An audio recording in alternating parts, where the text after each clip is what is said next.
Chers pèlerins, la présidence générale du Comité pour la promotion de la vertu et la prévention du vice en Arabie Saoudite vous souhaite la bienvenue, prie Allah d'accepter votre hajj et d'agréer vos œuvres. Elle a le plaisir de vous présenter ce bref aperçu. Al-Ju'rana. Al-Ju'rana abrite une mosquée bâtie à l'endroit où le messager d'Allah, prière et salut d'Allah sur lui, entra en état de sacralisation pour la Umrah, à son retour de la bataille de Taïf. On y trouve également un cimetière construit récemment où on enterre les habitants de la région. Aucun martyr de la bataille de Hunayn n'y est enterré comme certains le prétendent. En effet, cet endroit est très éloigné du champ de la dite bataille. On y trouve également un vieux puits dont l'eau était très pure selon certains dires. Il se dit également que le messager d'Allah, prière et salut d'Allah sur lui, a vérifié l'eau du puits de sa main bénie. Aujourd'hui, le ministère de la Santé a ordonné la fermeture de ce puits parce que son eau mélangée aux eaux usées n'est plus potable. Par ailleurs, il n'est pas autorisé de chercher la bénédiction de l'eau qu'on trouve dans cette mosquée car elle ne provient même pas de ce puits. La plupart des visiteurs de ce lieu se trompent cependant en croyant que cette mosquée et la prière dans son enceinte jouissent d'une distinction particulière. Cette croyance n'est rapportée par aucun des compagnons du messager d'Allah, prière et salut d'Allah sur lui. Les endroits où le messager d'Allah, prière et salut d'Allah sur lui, a effectué la prière sont innombrables. Cependant, il nous a enjoint de suivre sa sunna et de ne vénérer aucun acte d'adoration, ni un moment ou un endroit précis autre que ceux qu'il nous a indiqués. Cette mosquée n'en fait pas partie, et par conséquent, il n'est pas permis de se frotter contre elle, ni contre le cimetière, ni d'en ramasser la terre dans le but de s'en servir de remède contre les maladies. Tout cela consiste à vouer son adoration à autre qu'Allah, qui est un péché qu'Allah ne pardonne pas. Allah le Tout-Puissant dit « Certes, Allah ne pardonne pas qu'on lui donne quelque associé. En deçà de là, il pardonne à qui il veut. » Surat An-Nisa, verset 116. Par ailleurs, dans un noble hadith, le messager d'Allah, prière et salut d'Allah sur lui, interdit de plâtrer les tombes, de construire ou de s'asseoir dessus.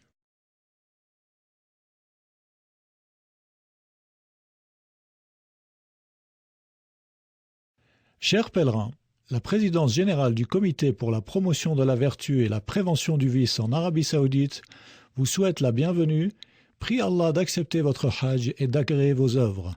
Elle a le plaisir de vous présenter ce bref aperçu.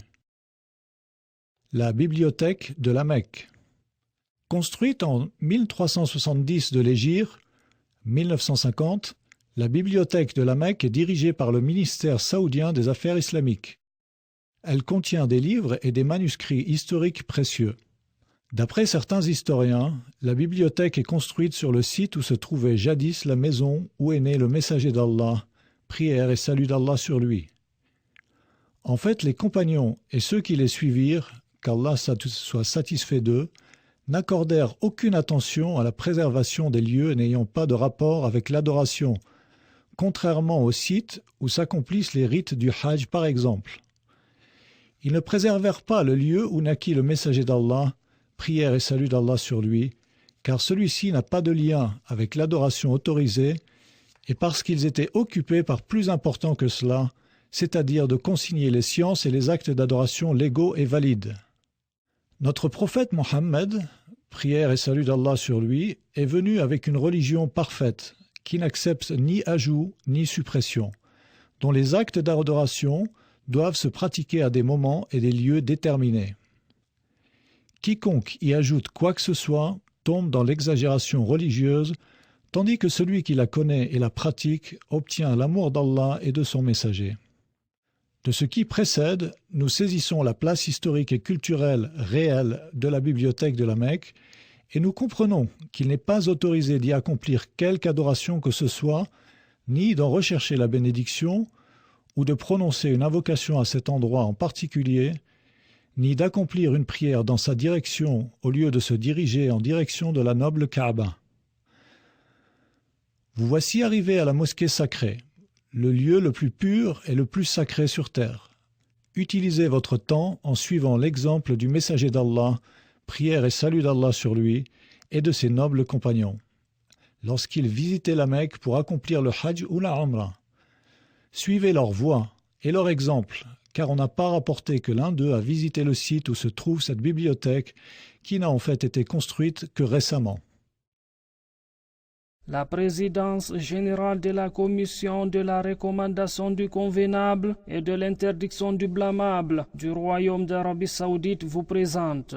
Chers frères pèlerins, le gouvernement du Royaume d'Arabie Saoudite vous souhaite la bienvenue dans le pays des deux saintes mosquées. Il a le plaisir de mettre à votre disposition tout ce qui est de nature à faciliter l'accomplissement des actes de votre pèlerinage. La présidence générale de la Commission pour la recommandation du convenable et l'interdiction du blâmable a le plaisir de vous présenter une vision légale et concise sur ce que font certains pèlerins pendant qu'ils visitent le mont Thawr. Cette montagne que vous voyez, la grotte a servi de cachette du prophète, prière et salut sur lui, et son compagnon Abu Bakr as-Siddiq, qu'Allah soit satisfait de lui pendant 3 nuits. Les polythéistes se mirent à leur trousse. La plupart s'arrêtèrent à l'entrée de la grotte. Si l'un d'eux regardait le lieu où il pose les pieds, il nous verrait. Le prophète, prière et salut sur lui dit: Ô Abu Bakr, que penses-tu de 2 personnes dont Allah en est la 3e? Allah fit descendre sa sérénité et son soutien sur son messager et dit: si vous ne lui portez pas secours, Allah l'a déjà secouru lorsque ceux qui avaient mécru l'avaient banni. 2e de 2. Quand il était dans la grotte et qu'il disait à son compagnon: ne t'afflige pas, car Allah est avec nous. Allah fit alors descendre sur lui sa sérénité, sa sakina et le soutien de soldats que vous ne voyez pas. Cependant, il n'est mentionné nulle part que le messager, prière et salut sur lui, ou l'un de ses nobles compagnons était retourné à la grotte, où y avait accompli un culte. Le messager, prière et salut sur lui, a dit: tenez à suivre mon exemple et celui des successeurs les bien guidés. Attachez-vous-y fermement, prenez-la aux dents. Comment l'homme peut-il croire être plus soucieux que les compagnons, au point d'adorer Allah avec des cultes jamais pratiqués par le messager, prière et salut sur lui, ou l'un de ses compagnons? N'en parlons pas de ceux qui croient que cela fait partie des obligations du Hajj et de la Umrah, et que leur validité dépend de la visite de ce lieu et du culte de dévotion en ce lieu. Le mont Thawr culmine à 720 mètres. Il est composé de roches granitiques très accidentées. Les cas de chute et de blessures graves y sont courants. Il y a des gens qui exploitent le sentiment religieux des pèlerins pour leur embellir ces visites. Ils leur montrent l'importance de ces visites dans le but de les exploiter et réaliser leurs profits matériels. Si tu veux avoir une vie aérienne du mont, tu peux le faire à partir d'ici. La présidence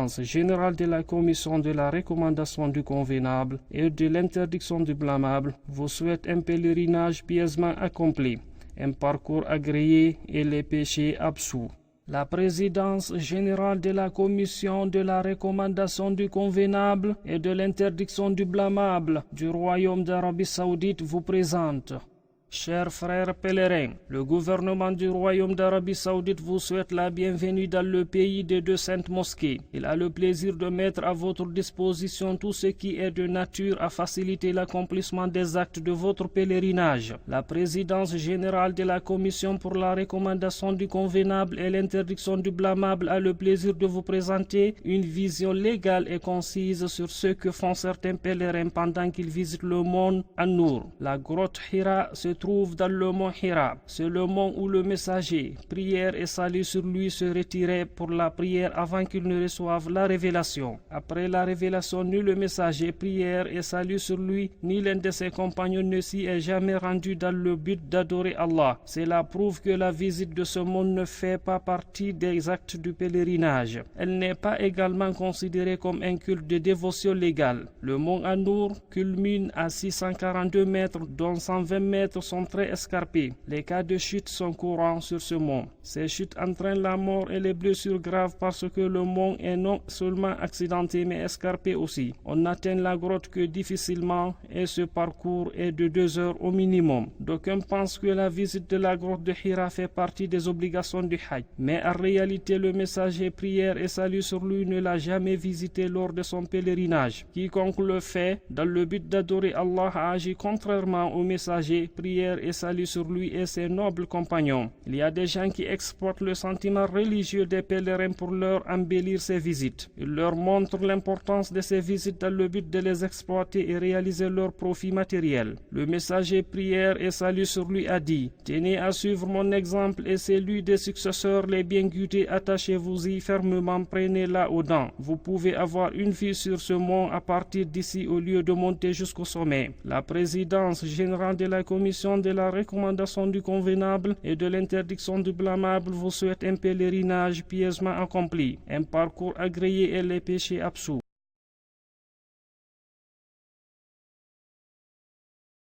Chers pèlerins, la présidence générale du Comité pour la promotion de la vertu et la prévention du vice en Arabie Saoudite vous souhaite la bienvenue, prie Allah d'accepter votre hajj et d'agréer vos œuvres.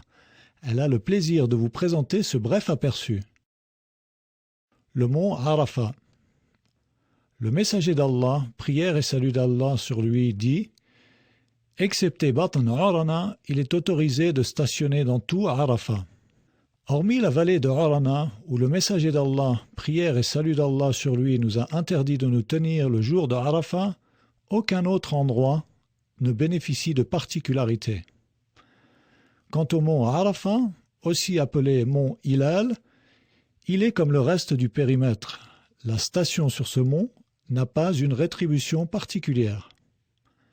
Situé à l'est de Arafat, ce mont de 65 mètres de haut est surplombé d'un jalon de couleur blanche qui sert de repère pour délimiter la zone sacrée du fait qu'il se trouve au centre de cette zone. Ce jalon ne comporte aucune bénédiction particulière. Parmi les erreurs courantes qu'on y commet, il y a le fait que certaines personnes se frottent contre le jalon blanc, y attachent une étoffe, écrivent dessus ou ramassent la terre et les cailloux autour, croyant que cela leur sera bénéfique auprès d'Allah. Or, en vérité, ces actes sont proscrits car cela pousse l'homme à s'attacher à autre qu'Allah. Le messager d'Allah, prière et salut d'Allah sur lui, dit: quiconque apporte dans notre religion un acte qui n'en fait pas partie verra son acte rejeté. C'est-à-dire, quiconque adore Allah par un acte d'adoration que le messager d'Allah, prière et salut d'Allah sur lui, n'a jamais effectué ou ordonné, verra cet acte rejeté et non valide.